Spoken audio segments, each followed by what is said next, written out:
고린도전서 15장 17절에 우리 다 같이 읽겠습니다. 시작. 그리스도께서 다시 살아나신 일이 없으면 너희 믿음도 헛되고 너희가 여전히 죄 가운데 있을 것이요. 우리 히브리서 1장 3절, 우리 신학성경 히브리서 1장 3절 시작. 이는 하나님의 영광의 강체요 그 본체의 행상이라. 그의 능력의 말씀으로 만물을 붙드시며 죄를 정케 하게 하는 일을 하시고 높은 곳에 계신 지극히 크신 이의 우편에 앉으셨느니라. 아멘. 우리 베드로후서 1장 5절에서 9절을 한번 읽어봅시다. 베드로후서 1장 5절 9절. 자, 시작. 그러므로 너희가 더욱 힘써 너희 믿음의 덕의 지식을, 지식의 절제를, 절제의 인내를, 인내의 경건을, 경건의 행제의회를, 행제의회를 사랑을 더하라. 이런 것이 너에게 있어 흡족한즉 너희로 우리 주 예수 그리스도를 알기에 게으르지 않고 열매 없는 자가 되지 않게 하거니와. 이런 것이 없는 자는 맹인이라 멀리 보지 못하고 그의 옛죄가 깨끗하게 된 것을 잊었느니라. 아멘. 우리 마지막으로 계시록 3장 10절 먼저 읽어봅시다. 계시록 3장 10절, 요한계시록 3장 10절 시작. 내가 나의 인내의 말씀을 지켰은즉 내가 또한 너를 지켜 시험의 때를 면하게 하리니 이는 장차 온 세상에 임할 땅에 거하는 자들을 시험할 때라. 그 다음에 17절 시작. 내가 말하기를 나는 부자라 부유하여 부족한 것이 없다 하나 내 공고한 것과 가련한 것과 가난한 것과 눈먼 것과 벌거벗은 것을 알지 못하는도다. 아멘. 주님의 은혜가 있기를 여러분의 삶 속에 더 부러지기를 예수 이름으로 선포합니다. 오늘도 하나님의 말씀은 살아있고 말씀이 육신이 되시고 말씀은 곧 하나님이시라. 말씀이 여러분들에게 풀어질 때에 놀라운 역사가 일어날 줄 믿습니다. 말씀이 신기지면요 실제가 일어나는 거예요. 여러분 한 주 동안 저를 기도 많이 해주셔서 감사하고요. 제 장모님 장례식도 잘 치르고 또 여러분이 기도해 주셔서 은혜 가운데 마치고 요번 한 주는 정말 바쁜 한 주에서 일요일부터 그냥 집회가 또 있어가지고 집회를 또 마치고 참 감사한 거는요 이렇게 하나님의 활동할 수 있도록 피곤하지 않고 집회로 다 마치고 또 목도 실지도 않고 은혜 가운데 이렇게 지내는 게 이게 하나님의 은혜지 않을까 저는 생각이 들어요. 하나님께서 항상 저에게 건강을 주시는데 여러분들도 하나님 안에서 늘 건강하기를 주의 이름으로 축복합니다. 제가 집회 가운데 어떤 분을 만났는데 그런 분이 그렇게 상담했어요. 제 설교를 일주일 전에 듣고 이제 집회 참석해 목사님 제가 정말 교회를 위해서 지금까지 열심히 교회 일을 막 앞서서 일하고 한 30년 동안 남편은 차량 운행도 하고 막 열심히 했는데 아니 내가 성경 공부도 많이 하고 제자 훈련도 하고 이것도 하고 들고도 다니고 막 모든 거 다 하는데 아니 이제 이게 몇 개월 전부터 그냥 우울증이 오고 공황장애 오고 불면증이 오고 쩡이란 게 다 오고 먹지도 못하고 이게 막 내가 열심히 일하는데 이런 것이 오십니까? 참 우리 한국 교인들이 이게 문제예요. 열심히 충성하고 훈대는 선교사가 참 그냥 여기 와서 몸 바쳐서 목숨 바쳐서 선교를 하는데 병들어서 왜 그런 거 하는 것이죠. 여러분 제가 그 설교 시간에 해답을 주는데 이 해답을 가지고 말입니다. 얼마나 열심히 하는데 토요일 날잖아요. 목사님 내가 이제 잘 먹기 시작하고 잠도 잘 자고요. 아우 해방이 됐습니다. 해답을 모르니까 그런 게 해답을 열심히 다니는데 열심히 충성하고 누구보다도 막 물질로 헌신으로 다 했는데 이렇게 신실하게 충성 봉사했는데 왜 내가 이런 것을 당합니까? 성경은 많이 알지만 성경을 이해하지 못하고 성경은 이해하지 못하니까 적용을 하지 못하는 거지. 오늘 한국 교회 많은 교인들이 이런 삶을 살아가고 있는 거예요. 참으로 안타깝죠. 여러분 잘 들으세요. 신실하고 충성된 종아, 작은 일에 충성된 건 큰 것을 맡기고 작은 일에 신실한 자는 하나님의 상급을 주고 하나님을 인정하는 믿음의 덕목에서 신실한 것은 중요한 거예요. 충성스럽게 하는 것은 중요한 거예요. 해야 돼요. 하나님이 인정하시는 거예요. 우리가 그래서 선교도 하고 여러 가지 하는 것, 이것은 믿음의 덕목이에요. 그러나 성경은 하나님께로 난 자는 세상을 이기는 자라, 세상을 이기는 것은 신실함이 아니라 믿음이라고 그랬어. 잘 알아야 돼. 우리가 생활 속에서도, 이 자연적인 생활 속에서도 요리할 때는 칼이 있는 거야. 칼이 어떤 문제 할 때는, 이런 문제를 해결할 때는 이것이 필요하고 이런 도구는 이것이 도구가 필요한데, 너무 그것을 모르는 거예요. 병이 죽게 생겨서 그냥 신실해. 하나님 고쳐주세요, 고쳐주세요. 그렇게 해서 고쳐지는 게 아니야. 성경을 잘 읽어야지. 그래서 내가 그랬어요. 무릇 하나님께로 하는 세상을 이기는, 이 세상이 뭐냐면 질병, 도전 오는 것, 가난, 모든 사탄막이 이 세상을 이기게 돼 있다.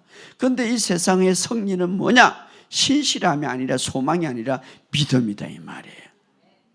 믿음이다, 이 말이에요. 목사님, 내가 믿음으로 열심히 순종해서 그럼 믿음을 사용해야지.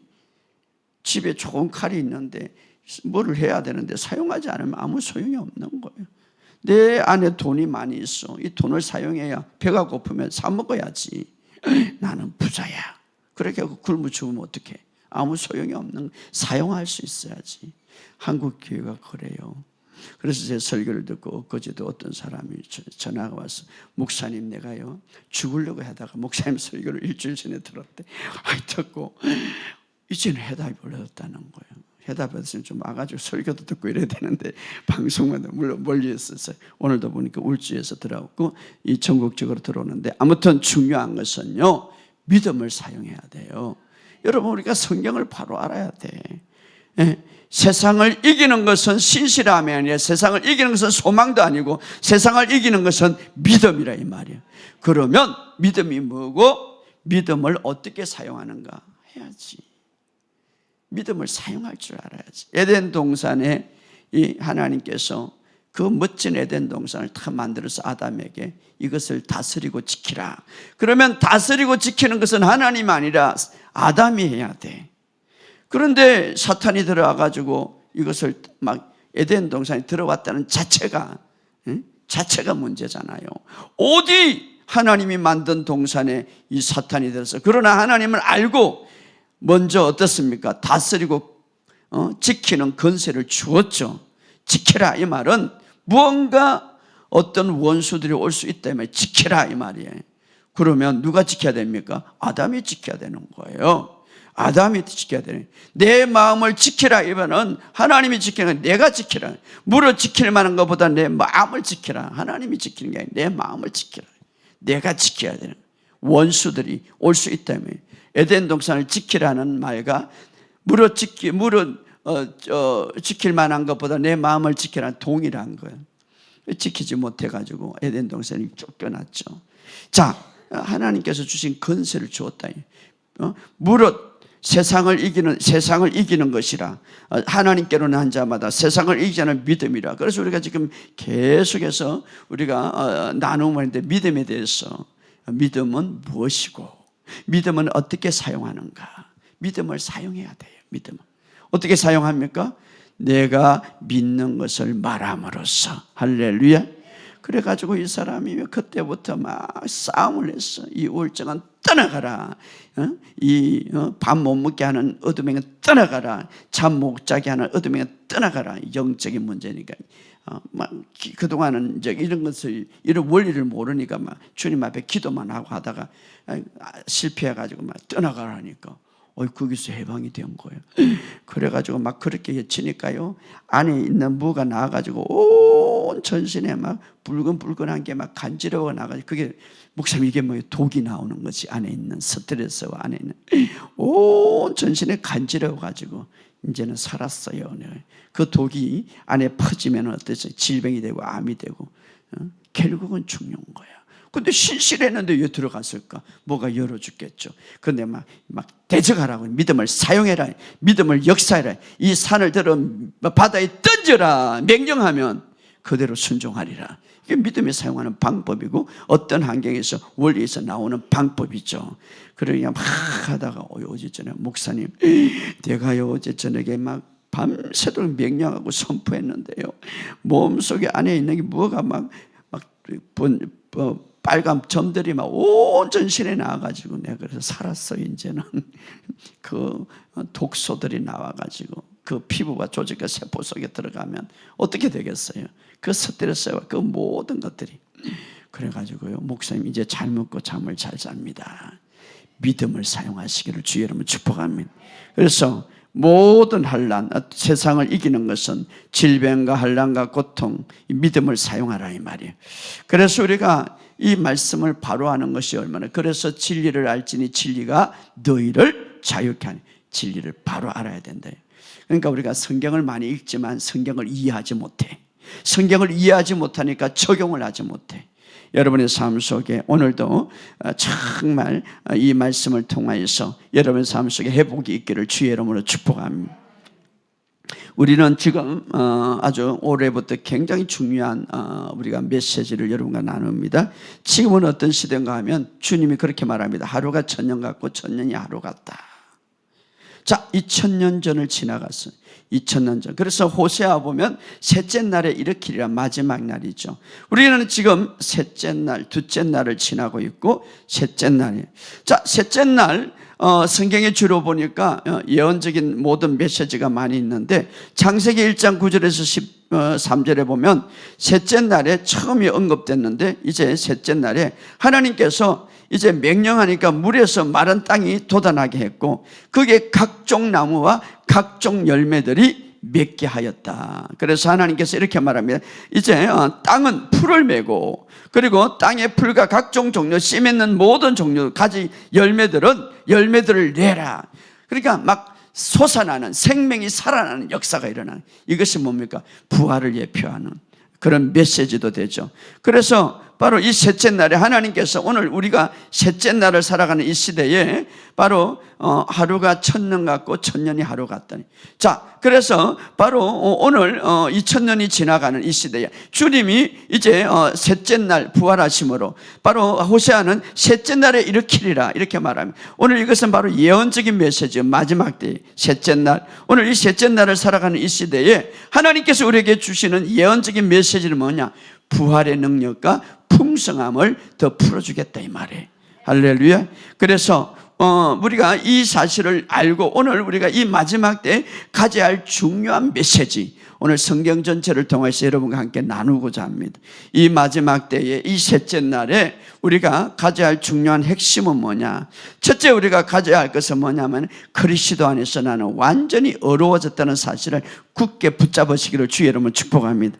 왜냐하면 모든 문제는 죄로 인해서 출발했습니다. 그러나 이제는 주님으로부터 일으킴을 받은, 주님이 부활하실 때 우리가 함께 부활했기 때문에 이제 주님의 그 의를 우리가 받았기 때문에 이 의를 놓치지 마시기 바랍니다. 왜냐하면 이것이 모든 승리의 기초가 되고 기반이 되는 거예요. 할렐루야. 그래서 어려움에 대한 확신을 가지면 가질수록 내가 하나님 앞에 완전히 어렵다는 사실을, 그 의는 어디서 왔습니까? 주님으로부터 온 거예요. 내 행위의 의가 아닙니다. 주님으로부터 온 이 의, 완전한 의, 예수님과 같은 의, 바로 이것을 여러분 계시가 깊으면 깊을수록 이 마지막 때에 하나님께서 우리에게 부활의 이 마지막 때에 주어진 셋째 날에 우리에게 주어진 놀라운 축복, 우리가 누릴 수 있다 이 말이에요. 그래서 로마서 4장 24절에 보면 예수는 우리가 범죄한 것 때문에 내어줌이 되고 어렵다 하기 위하여 어렵다 하심을 받았으므로 살아났느니라. 할렐루야. 그러므로 예수님이 우리가 어렵다고 인정되지 않았다면 살아나지 못했어요. 그러나 어렵다함을 인정을 하셨기 때문에 예수님은 살아나셨느니라. 그래서 오늘 바로 여러분의 삶 속에 이 사실을 다 붙드시기를 주의 이름으로 축복합니다. 또 하나 메시지는 바로 부활의 능력으로 살아가는 거. 이제는 부활의 능력. 주님은 나는 생명이요 부활이요 생명이라. 부활이요 생명이라. 부활을 통하여서 우리에게 주신 이 생명의 능력이 여러분의 삶 속에 풀어지기를 주의 이름으로 축복합니다. 이 부활은 바로 죽임을 삼키는, 부활의 생명은 죽임을 이기는 그런 생명이에요. 오늘 이 생명이 여러분의 삶 속에 날마다 풀어지기를 예수 이름으로 선포합니다. 그래서 지금까지 할 아주 중요한 믿음의 핵심의 교리는 뭔가? 나는 완전히 그리스도 안에서 의롭게 되었다는 것이고, 나는 바로 이제 주님의 부활 속에 합해져 있다는 이 부활이라는 것. 이 부활의 신앙을 갖고 있을 때 생명의 기적이 나타나는 것. 왜? 다시 살아나는 것. 이 부활의 신앙을 가질 때에 능력과 기적과 초자연적 역사가 경험하게 되는 거예요.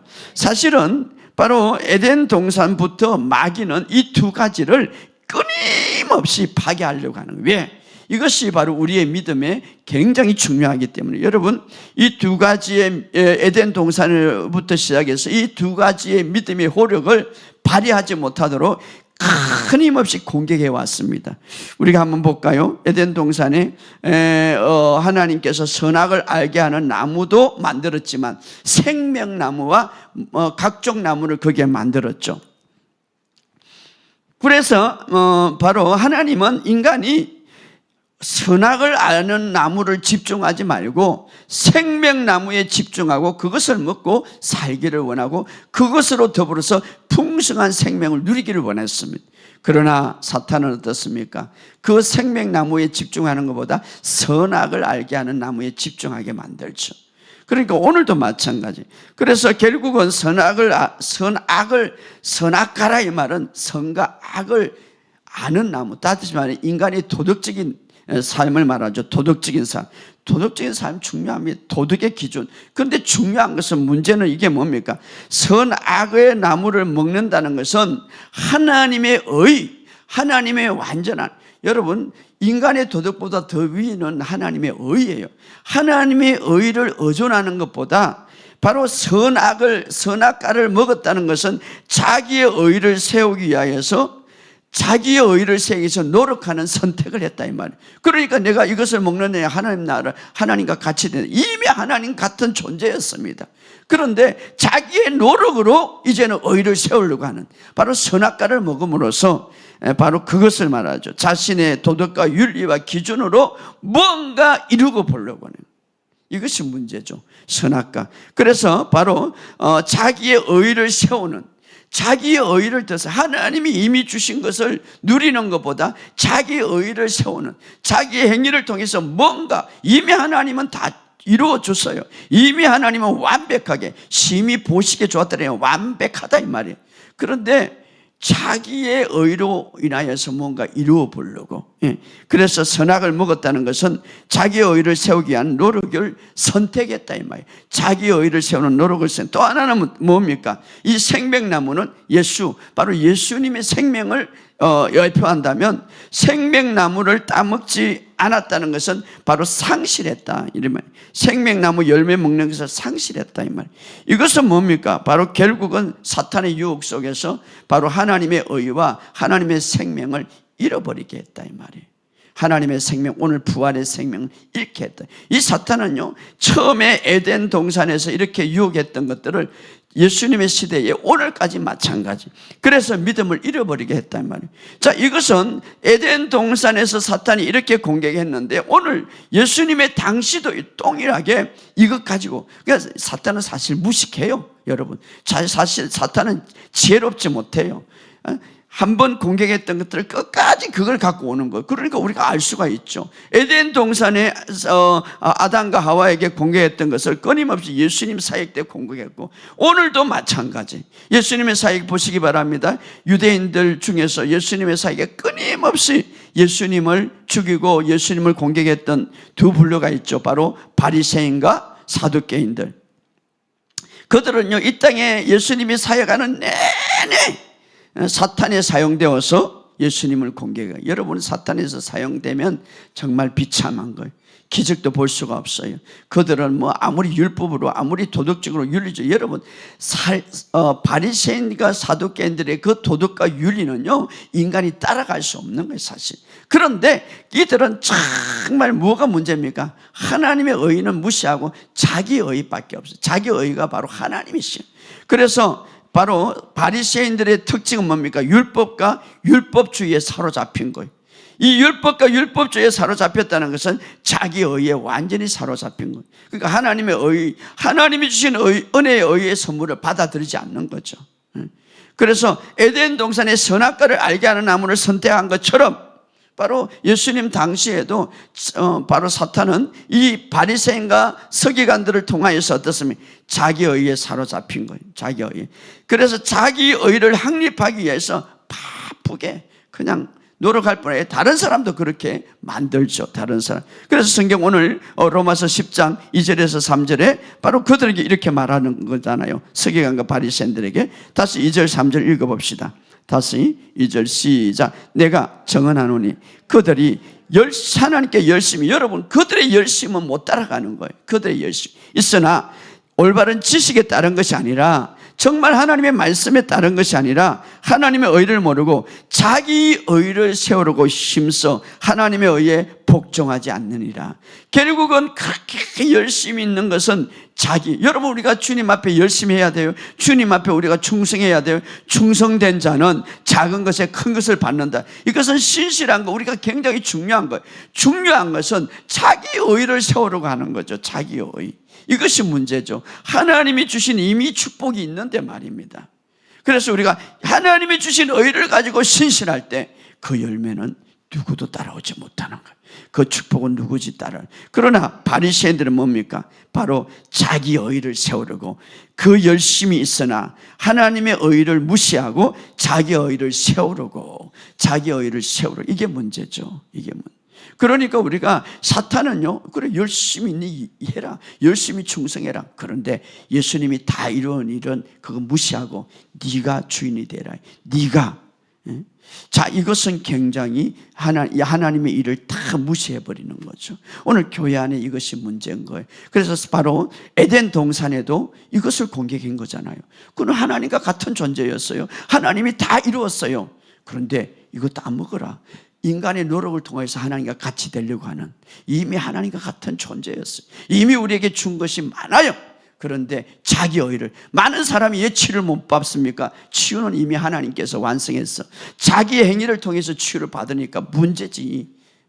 자, 이것이 바로 알아야 되는. 그래서 열심히 있으나 자기 의. 이 의는 뭡니까? 어떤 열심이면 자기 의를 세우는데, 또 하나 어떤 문제가 있습니까? 사두개인은 부활을 믿지 않아요. 그래서 마태복음 22장 23절에 부활이 없다 하나, 부활이 없다는 것은 생명과 능력과 치유와 기적을 믿지 않는다 이 말이에요. 오늘 바로 교회 안에는 이 두 가지의 이 그릇된 진리가 있단 말이에요. 자, 그래서 이 사탄은요, 바로 에덴 동산에서 동일하게 아담과 하와를 넘어뜨린 거를 바로 예수님 시대도 사두개인과 바리새인들을 통하여서 흔들어 놨죠. 그런데 1세기와 마찬가지, 에덴 동산과 마찬가지, 오늘 교회 안에도 사두개인들처럼 바로 바리새인들 신앙의 근본, 믿음의 근본을 흔드는 이 사탄의 계략들이 있다 이 말이에요. 여러분, 바로 우리 자신의 더 의가 아니라 이미 예수님께서 완성하신 사이 2000년 전에, 내가 오늘 예수를 믿는다고 그래서 오늘 예수님이 죽은 것이 아니에요. 이미 다 이루어온 거예요. 할렐루야. 이미 예수님이 사역을 통하여서 그냥 은혜로 주신 이 의의 선물을 받으라 이 말이에요. 할렐루야. 그것을 가지고 우리가 살아가라 이 말이에요. 그런데 우리가 그것을 받아들이지 않을 때에 우리 자신의 의를 통해서 뭔가 이루어 놓으려고, 이게 문제다 이 말. 그런데 그것을 받아들이지 못할 때 부활의 능력을 경험하지 못한다. 이 마지막 때에 정말 셋째 날에 우리가 강력하게 가져야 할 믿음이 뭡니까? 그리스도의 완성한 사역을 통해서 그냥 예수를 믿을 때 주어 믿음으로 어렵게 되었으니, 이렇게 말합니다. 아브라함의 복은 어떻게 옵니까? 율법으로 말미암은 것이 아니라 믿음의 의로 너에게 아브라함의 유혹을 받을 수 있느니라. 할렐루야. 그래서 주어진 바로 예수님의 사역을 통하여서 그냥 선물로 주어진 의의 선물과 이 부활이 생명이 돼. 부활의 생명. 이 마지막 때는 바로 이거예요. 여러분, 우리 안에 정말 어렵다는 사실, 내가 이제 그리스도 안에서 완전히 어렵다는 사실과 내가 이제 그 부활의 능력, 부활의 생명을 내가 실제적으로 이 받았다는 사실, 실제적 부활의 생명이 내 안에 있다는 사실을 믿을 때에 여러분의 삶이 달라지는 거예요. 여러분의 삶의 축복을 경험할 수 있는 것. 그러나 이 원수인 사탄은 가심없이 우리의 생각을 통해서 얼마나 공격한지. 내가 어제도 실수했잖아. 네가 무슨 의냐? 부활의 생명이 내게 무슨 있냐? 계속해서 우리에게 공격하는 거예요. 여러분, 그리스도 안에서 주어진 이 의의 선물과 바로 이제 우리가 예수님이 부활하심으로 부활의 이 생명, 이 부활이라는 이 사실, 정말 우리에게 얼마나 중요한지 몰라요. 죽음 위에 오는 이 부활, 이제 죽음을 지나서 온 이 부활, 죽음을 뛰어넘는, 이제 죽음과 더 상관이 없는 부활의 역사가 내게 있다. 이 사실을 여러분이 다 갖고 있는 것은 얼마나 중요한지 몰라요. 이것이 바로 우리 믿음의, 오늘 이 시대가 갖고 있어야 될 믿음의 핵심적인 교리예요. 오늘 이것을 가지시기를 주 여러분을 축복합니다. 자, 십자가가 하나님의 구속에 중요한 것은 그리스도 안에서 의의 기초가 되었어요. 따라합시다. 십자가는 그리스도 안에서 의의 기초가 되었다. 그리고 부활은, 예수님의 부활은 이제 그 하나님의 의와 생명이 우리에게 직접 주어진 거예요. 할렐루야. 부활을 통하여서 하나님의 의와 생명이 우리에게 직접 주. 여러분이 이것을 정말 내 삶 속에 의식화되고 내 삶의 실제가 될 때 놀라운 삶이 될 겁니다. 할렐루야. 그러나 사탄은 이것을 믿지 못하는 거예요. 여러분, 십자가는 우리의 죄를 완전히 처리했어요. 할렐루야. 그리고 부활은 우리가 어렵다함을 얻을 뿐 아니라 우리에게 새 생명을 주는 계기가 됐다, 이 말이에요. 이것을 우리가 온전히 믿어야 되는 거예요. 구약에 그 많이 내려오는 그 희생양, 수천 마리의 그 희생양, 사람의 죄를 위해서. 그런데 예수님이 십자가에 달리실 때 이제 최후의 실제적인 완벽한 희생양이 되었다, 이 말. 그리고 예수님이 십자가에 죽으시고 부활할 때 더 이상 재물이 필요 없다, 이 말. 재물이 필요 없다, 이 말은 제 문제가 해결됐다, 이 말이에요. 할렐루야. 그때 이제 예수님을 향하여서 사랑 많은 요한은 이렇게 말해요. 그는 죄가 없으신 분이고, 베드로는 이렇게 말해요. 그는 죄를 짓지 않으신 분이고, 사도 바울은 그래. 그는 죄를 알지 못하는 분이다. 그러나 바로 그런 죄가 없는 분이 우리의 죄의 모든 본성뿐만 아니라, 여러분 잘 들으세요. 우리의 죄의 모든 본성뿐만 아니라 죄로 기울어진 죄의 어떤 반항적인 이 죄 부분까지도 우리의 모든, 그래서 예수님은 죄가 되셨다. 따라합시다. 예수님은 나의 죄가 되셨다. 자, 여기서 우리가 생각 한번 할 것은 예수님은 완전한 인간으로 오셨어요. 여러분, 사실은 하나님은, 예수님이 하나님이시잖아요. 죽을 수가 없어요. 제가 이제 그 하간식 예배를 볼 때 하간식 예배가 어디에 있는가 보니까 예수님에게 있더라고. 예수님이 십자가에 죽으시고 시체에 아리마다 요셉이 그 무덤에 딱 묻히니까 아, 예수님이 하간되었구나. 이것을 보면서 바로 예수님이 죽을 수가 없어요. 하나님이시잖아요. 왜 예수님이 죽어요? 그런데 죽기 위해서 인간의 몸을 입으시고 그 하간 들어가신 모습, 그 땅에 굴에 들어간 것은 바로 나 때문이잖아요. 나로서 들어간 거예요. 나로서. 근데 바로 자 보세요. 예수님은 완전하시고 죄가 없는 인간은 죄가 없기 때문에 죽을 수 없어요. 그런데 죽었다는 이 사실은, 예수님이 죽었다는 사실은 우리의 죄의 본성과 우리의 어떤 죄의 행위, 여러분 죄의 본성이 있기 때문에 죄인이 되었어. 그런데 그 죄의 본성으로 인하여서 나타난 죄의 행위까지 다 짊어지셨다는 것은 죄가 되셨다는 그 사실은 그때야 제가 되셔야 죽음이 예수님의 몸을 삼킬 수 있는 거예요. 예, 제 싹은, 제 결과는 죽음이잖아요. 그런데 죄가 없는 사람은 어떻게 죽을 수 있어요? 그런데 예수님 자체는 죄가 없어요. 예수님은 죄 짓는 자 없어요. 예수님은 완벽해요. 자, 그분은 바로 인간의 몸으로 오셨지만 죄가 없는 분이에요. 그러면 죽을 수 없어요. 그런데 왜 죽었습니까? 죄가 되셨어요. 죽었다는 이 말은 나의 죄의 본성과 나의 어떻습니까? 죄의 모든 행위를 예수님이 가질 때, 그때 죽음이 그를 붙잡을 수 있고 죽을 수가 있었어요. 자, 그래서 죄의 싹은 죽음이다, 이렇게 말하고 있잖아요. 그래서 주님은 완전한 하나님이시고 완전한 인간이시지만 신성을 다 버리시고 우리로서, 사람으로서 죽었다, 이 말이에요. 할렐루야. 우리로서. 그래서 다 이루어졌다, 그분이 외쳤죠. 그리고 성경에 보면 시장이 하늘 위에서부터 찢어졌다. 이것은 신성한 행위를 나타낸 것이죠. 그리고 자발적으로 여러분, 로마 병정이 죽이고 그랬지만 자발적으로 사실은 죽음에 예수님이 복종하셨죠. 예, 제 싹은 사망이기 때문에, 그 사망은 바로 나 때문에. 할렐루야.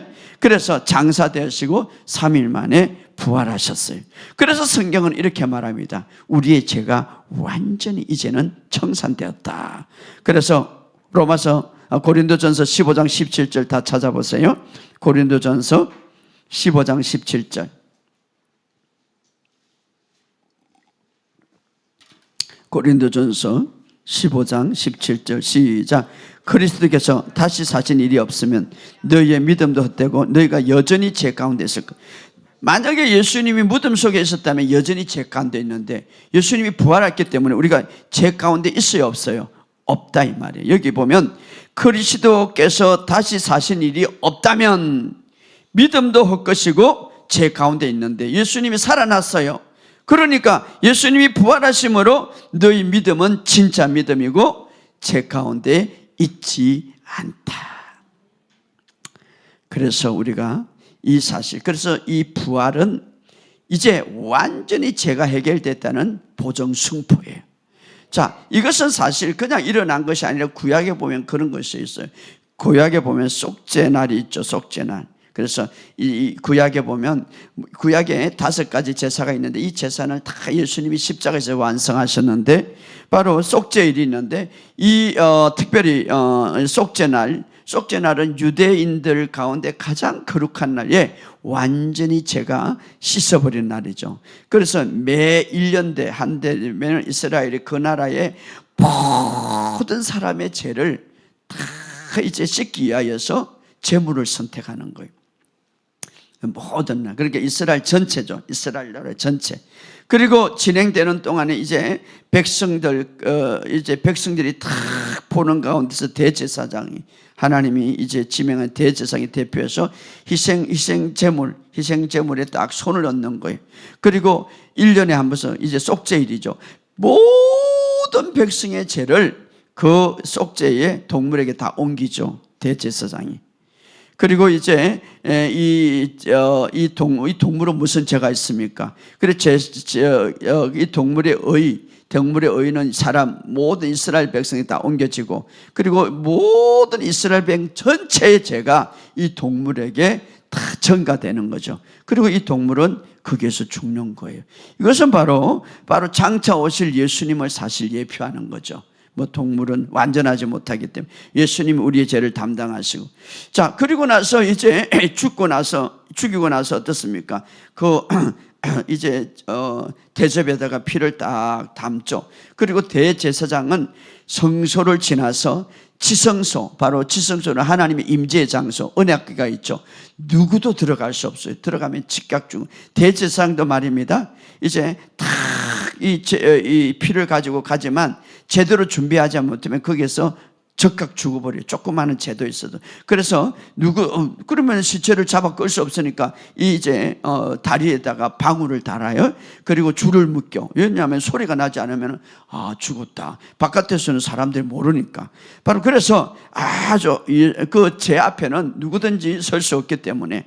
그래서 밖에서 기다리는 사람들은 이 두꺼운 천막이기 때문에 뭐 안에서 어떻게 무엇이 일어난지 몰라. 그냥 희망을 바라보고 이제 기다리고 있죠.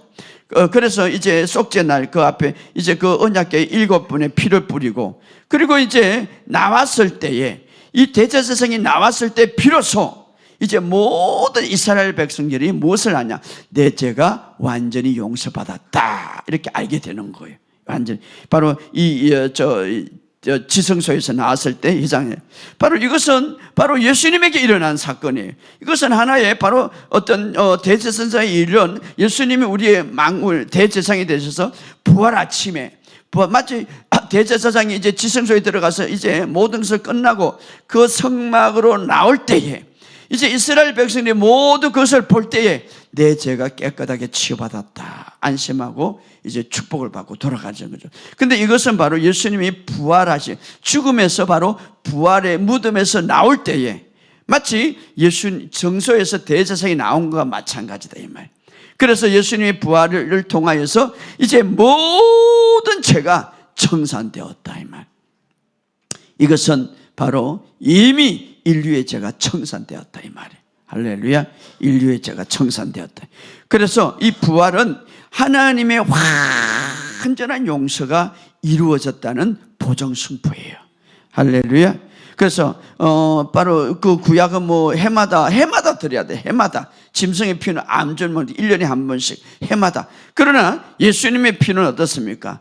과거와 현재와 미래, 우리의 과거의 죄, 우리의 현재의 죄, 우리의 미래의 죄까지 완전히 청산했다 이 말이에요.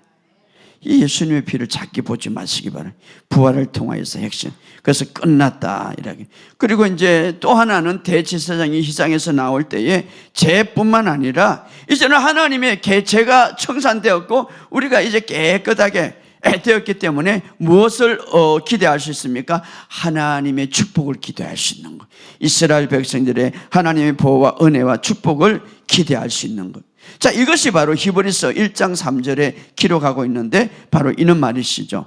바로 1장 3절 이는 하나님의 영광의 강체요 그의 본체의 행상이라 그의 능력으로 말씀으로 만물을 붙드시며 죄를 정결케 하는 일을 하시고, 이 정결케 했다는 것은 완전히 깨끗게 하셨다 이 말.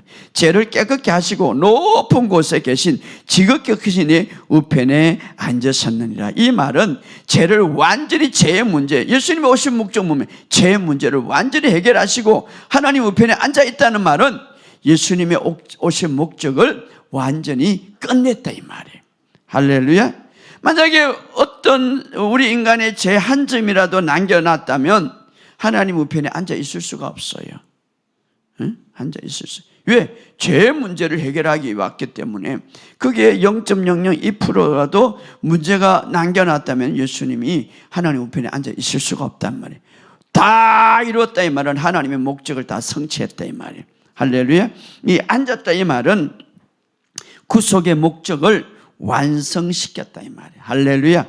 어떻게? 영원히. 그러니까 하나님의 계획과 목적을 완전히 성취하셨다 이 말. 그래서 예수님의 부활은 완전한 용서뿐만 아니라 죄의 문제를 끝냈고 또 한편으로는 이제 어렵게 되므로 하나님의 축복을 보장받았다 이 말이에요. 할렐루야. 그래서 잠언서 10장 6절에 의인의 머리에 복이 임하니라. 왜? 우리가 의인으로 이제 살아갈 수 있기 때문에. 그래서 여러분이 해야 될 것은 주님의 이 십자가의 완전한 죄 용서를, 완전한 죄의 해결을 받아들이기를 주의 이름으로 축복합니다. 할렐루야. 받아들여야 돼. 그래서 여러분이 이 사실을 받아들일 때에 그때부터 문제가 어떻게 생깁니까? 어떻게 삶이 변합니까? 삶의 축복을, 삶의 회복을, 삶의 전진을 여는 열쇠가 된다 이 말이에요. 왜? 주님은 다 이뤘기 때문에. 그러나 많은 성도들이 말입니다, 이 죄 문제를 받아들이지 못해요. 마치 에덴 동산에서 마찬가지로 서기관과 율법이 마찬가지로. 여러분, 얘 첫째 아담의 능력을 믿으면서 얘 둘째 아담의 예수님의 능력을 믿지 못해요. 여러분, 첫째 아담이 이렇게 세상을 엉망진창으로 만들었다면 둘째 아담은 그것보다 더 능력이 있으세요. 여러분 모든 문제를 해결한 거예요. 이것을 우리가 믿으시기를 주의 여러분 축복합니다. 오늘날 많은 신자들이 용서에 대한 개념을 이해하지 못하기 때문에 그들의 삶 속에서 때로는 힘들고 그들의 삶 속에서 끊임없이 사탄의 공격을 받기도 합니다. 시편 103편 12절에 이렇게 말합니다. 한번 찾아봅시다. 시편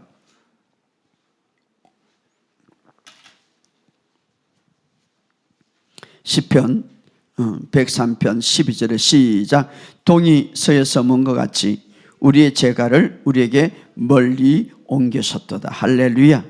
바로 예수님이 부활하심으로 우리의 모든 죄와 심지어는 우리가 알지 못하는 죄까지 완전히 용서를 선언하셨어요. 바로 동이 서에서 먼 것 같이 여러분 나침반 두 지점은 만날 수 없어요. 이제는 우리의 죄가를 완전히 멀리 옮겼었도다. 오늘 이 사실을 믿으시기를 주의 이름으로 축복합니다. 그러나 여러분들 계속해서 죄의식을 갖고 유지할 때에 첫째 실수한 것 먼저 하나님이 우리의 아버지가 됨을 믿지 못하는 것. 여러분 죄인은 절대 하나님이 아버지가 될 수 없어요. 자, 우리는 하나님부터 완전히 어렵게 태어났기 때문에 이제 우리 하나님은 친아버지고, 두 번째 어떤 실수를 합니까? 예수님이 십자가의 사역에서 완전히 믿지 못하는 것. 그러니 하나님의 축복과 하나님의 치유를 누리지 못하죠. 자, 이런 불신앙은 부활의 능력을 경험하지 못하고 계속해서 정죄 아래 있기 때문에 무엇이 문제냐? 몸이 무너지는 거예요. 계속해서 정죄 아래 있기 때문에 마음이 괴로운 거예요. 그리고 뭡니까? 치유를 받을 수가 없고 사탄의 끊임없는 공격. 그래서 제가 강남의 유명한 정신의학과를 만났어요. 그분이 저에게 직접 말해요. 목사님, 왜 이렇게 예수 믿는 사람이 정신병이 많습니까? 이런 문제가 해결되지 않기 때문에. 여러분의 삶 속에. 자, 그래서 십자가의 사건을 믿으시기를 주의 여러분 축복합니다. 우리의 과거와 우리의 미래와 우리의 현재와 우리의 미래의 죄까지 주님은 청산하셨어요. 그래서 주님도 질병을 치유하실 때 중풍병자에게 그런 말을 했죠. 이제 중풍병자가 친구들이 지붕을 들고 예수님 할 때에 먼저 질병을 치유하지 않았어요. 먼저 뭡니까? 내 죄사함을 받아라. 내 죄사함을 받아라. 그리고 나서 어떻습니까? 내가 일어나 내 침상에서 일어나 걸어가라. 이렇게. 이것은 오늘 우리에게 치유를 받고 성령의 길을 가기 전에 우리가 뭐든 자신이 예수 그리스도를 통해서 죄 용서함을 받았다는 사실을 확신을 가지란 말이에요. 그리고 나서 어떻습니까? 우리가 그리고 나서 어떻습니까? 치유를 받을 수가 있고 축복을 받을 수가 있다.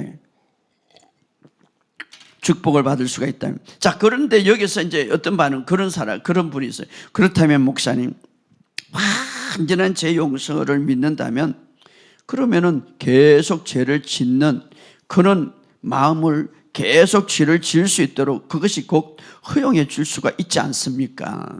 그것은 여러분의 착각이고 여러분의 생각이지 성경은 그렇지 않아요. 자, 우리 한번 찾아봅시다. 베드로후서 1장 5절에서 9절.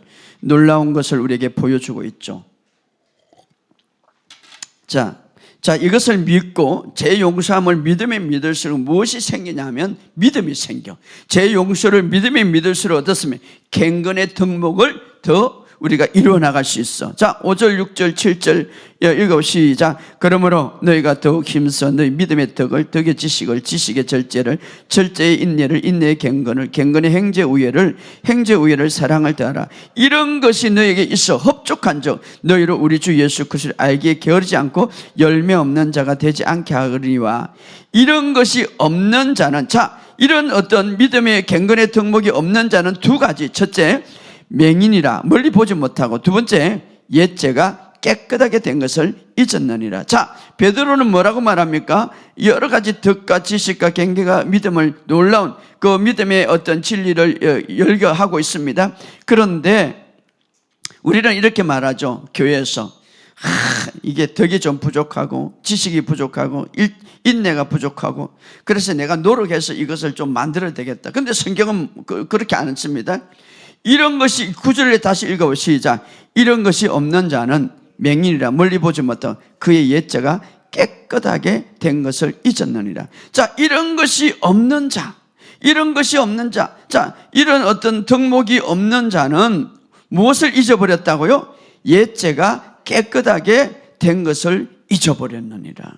그러니까 내가 옛죄, 다시 말하면 나의 모든 죄가 용서받았다는 것을 믿으면 믿을수록 덕목을 더 쌓아가는 거예요. 그래서 마리아가 향유를 부을 때 뭐라고 말합니까?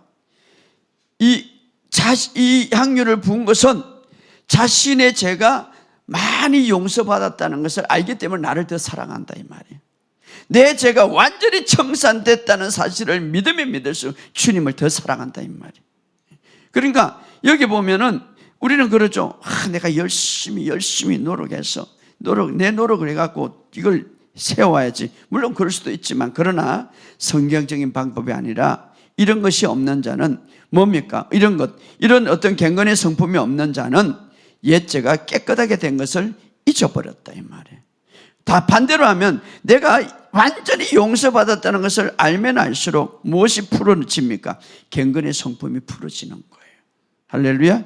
왜냐하면 용서받았던 사실, 그 용서받았다는 사실, 내가 완전히 주님 앞에 완전히 깨끗해졌고 용서받던 사실을 의지하고 그것이 삶으로 이어지면 경건의 성품이 풀어진다 이 말이에요. 풀어진다. 근데 내 노력으로 막, 어떤 사람은 내 노력으로 막 하려고 하다가 자기 의로 막 하려고 그러다가 자신뿐만 아니라 자신도 율법 속에 있을 뿐 아니라 다른 사람도 율법으로 판단한다 이 말이에요. 그러므로 오늘 우리가 전적으로 정말 오늘 주님을 의지하고 믿으시기를 주의 이름으로 축복합니다. 자, 우리가 마지막으로 요한계시록에 보면 라오디아 교회와 빌라델 교회가 두 교회를 볼 수가 있는데, 이 라오디아 교회는 어떻습니까? 우리가 아까 읽은 대로 계시록 3장 17절에 내가 말하기를 나는 부자라 부유하라 부족한 게 없다. 실질적으로 그 삶에 나는 부자다 부족함이 없다 하지만 주님이 판단은 뭡니까? 내 공고한 것과 가련한 것과 가난한 것과 눈먼 것과 벌거벗은 것을 알지 못하리라. 라오디아 교회 안에는 그 고백이 예수님의 고백이 없어요. 예수님에 대한 고백이 없어. 예수님의 은혜의 고백이 없어. 다 나밖에 없어. 자기밖에 없죠. 그러니까 주님이 뭐라 합니까? 자기 의밖에 없죠. 그러니까 너는 눈문 줄도 모르는구나. 눈문 줄도 모르는구나. 영적인 눈문 줄도 모르는구나. 이렇게 말하죠. 바로 그래서 자기밖에 없죠. 자, 눈물 다. 그리고 자, 자기의 어떤 하나님에 대한 그런 어떤 의에 대한 것들을 모르는 거예요. 그러나 대조적으로 빌라델 교회는 어떻습니까? 자, 3장 10절에 내가 나의 인내의 말씀을 지켰은즉 인내의 말씀을 지켰다. 인내의 말씀을 지켰다.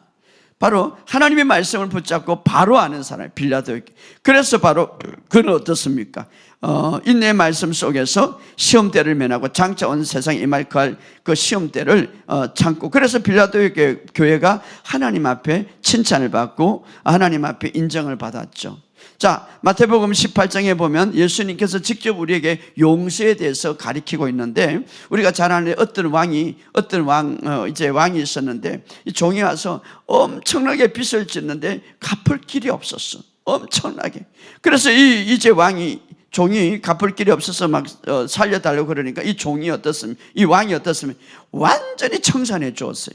완전히 청산해 줘. 그리고 얼마나 고맙습니까? 엄청난 그 빚을 짓는데, 그런데 이 종이 이제 그 단감을 받고 나서 이 길가에 이제 자기에게 빚진 사람이 있는데 아주 아주 작은 빚이에요. 그런데 갚으라고 요구하니까 갚을 수가 없으니까 이제 아주 작은 빚을 갚은 사람의 감옥을 여버린 거예요. 자, 엄청난 빚을 용서받은 종이 왕으로부터 용서를 받았지만 다른 사람에게 은혜를 베풀고 다른 사람에게 용서를 베푸지 못한 이유가 뭡니까? 이것은 굉장히 중요하죠. 당연히 용서해주고 우리가 사랑해줘야 되는데 그 이유가 뭡니까? 자, 왕의 용서를 의지하거나 인식하면서 그 용서가 내 삶 속에 실제가 되지 않기 때문에, 그 왕으로부터 엄청난 용서를 받았던 그 삶이 실제로 살지 않았기 때문에 자신은 용서받았지만 남을 용서하지 못하는, 이것은 오늘 우리에게 굉장히 중요한 거예요. 성경의 한 이유가 뭡니까? 우리가 하나님 앞에 완전히 용서받았다는 사실, 우리가 하나님 앞에 이 죄에 대하고 이 모든 문제를 완전히 탕감받았다는 사실을 지식으로만 알지 말고 내 삶으로 실제가 될 때, 내 삶에 정말 용서받았다는 이 사실이 내 삶에 완전히 실제 삶이 될 때에 바로 어떻습니까? 그것을 아는 것뿐만 아니라 그 용서함이 실제 삶이 될 때 다른 사람을 대하는 방법이 틀리다 이 말이에요. 그러나 실제 삶이 내 어떤 지식, 그래 나는 십자가에 대해서 예수님이 죽었어, 이렇게 정도, 마치 엄청나게 탕감받은 종처럼 말입니다. 알고 있죠. 나는 이제 받았다. 그러나 그것이 내 삶의 실제가 되지 못했다. 그러니까 남을 용서하지 못하고 남을 사랑하지 못하죠. 우리가 정말 아버지로부터 완전히 탕감받았고 정말 이것을 인식하고 의식하고 내 삶의 실제 삶으로 내가 적용할 때 생각하는 방법이 달라진다 이 말. 할렐루야. 그리고 생각하는 방법이 달라지니까 내 삶이 달라지고 내 삶이 회복되고 내 삶이 치유가 되고 능력이 나타난다, 사랑이 나타난다.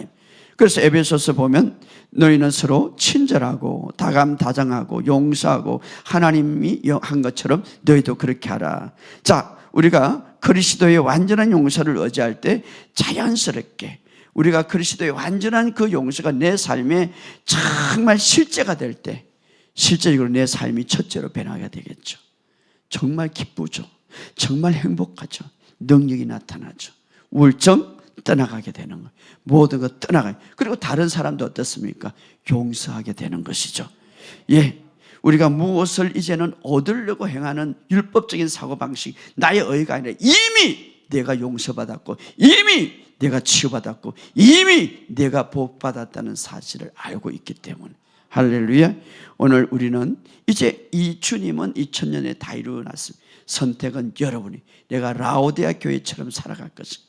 나는 부자, 나의 의로 살아가, 아니면 빌라도의 교회처럼 정말 자신이 하나님으로부터 어마어마한 용서를 받았다는 사실, 삶으로 마음으로 우리가 생각하면서 내 삶의 진정한 치유와 회복을 사랑으로 살아갈 것인가 하는 것이죠. 여러분, 오늘 우리가 이 마지막 때에 정말 가져야 할 믿음의 핵심 두 가지, 여러분은 완전히 주님으로부터 용서받았다는 사실을 믿으시기를 주의 여러분 축복합니다.